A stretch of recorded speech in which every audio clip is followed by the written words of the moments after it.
Bonjour, ici Wad, je suis de retour pour la suite sur le coronavirus, mais avant, je voudrais faire un petit rappel de mon message précédent. Il y avait des points importants. Un, la raison du confinement, c'était que le système de santé ne soit pas débordé. Deuxièmement, le confinement n'allait pas durer éternellement, donc on va devoir sortir, être exposé au virus et potentiellement infecté. Donc je sais que c'est pas agréable à entendre, mais malheureusement, c'est un fait. Le troisième point qui était le plus important, je parlais qu'une fois que vous êtes touché par le virus, la façon que votre corps va réagir va dépendre de sa force, de la force de son système immunitaire. Et que cette force, vous avez un impact dessus. Donc il y a des choses que vous pouvez faire à partir d'aujourd'hui et que je vous conseille de commencer à faire à partir d'aujourd'hui pour améliorer ce système-là, ce système immunitaire, de telle sorte qu'une fois que vous êtes dehors, si vous êtes touché, parce que c'est très probable que ça arrive, vous allez être prêt d'une certaine façon. Donc moi, je conseille vraiment de considérer ça, de bien les comprendre. Puis s'il y a des questions, comme tout le temps, posez-les-moi. Bon, maintenant, pourquoi je reviens cette fois, c'est pour le déconfinement. Il y a des gens qui posent la question, mais pourquoi déconfinement? Ben, il y a une raison évidente, on ne peut pas rester éternellement à l'intérieur.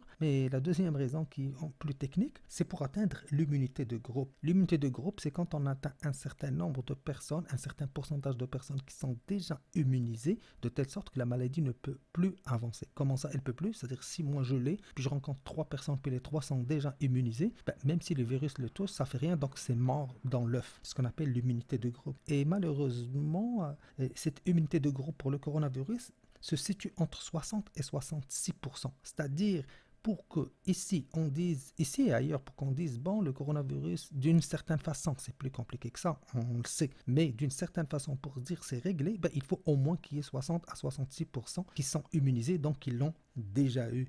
Le 60 à 66%, ça vient d'où? Les gens qui sont techniques, qui veulent savoir un peu plus, ben, ce qu'ils voudraient savoir, il y a un indice qu'on appelle le R0, qui est le taux de reproduction de base, qui est très variable d'un virus à l'autre. Dans ce cas qui nous concerne, il est entre 2,5 et 3. L'unité de groupe, comment elle est atteinte? Il y a une formule, c'est 1 moins 1 divisé par le R0. Donc si le R0 est égal à 2,5, 60%, et si on prend le R0 est égal à 3, donc 1 moins 1 divisé par 3, ben ça nous donne le 66%.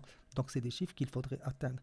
Autrement dit, la très grande majorité vont devoir avoir le virus pour que cette maladie, disons, termine son cycle normal. Là aussi, on est dans le...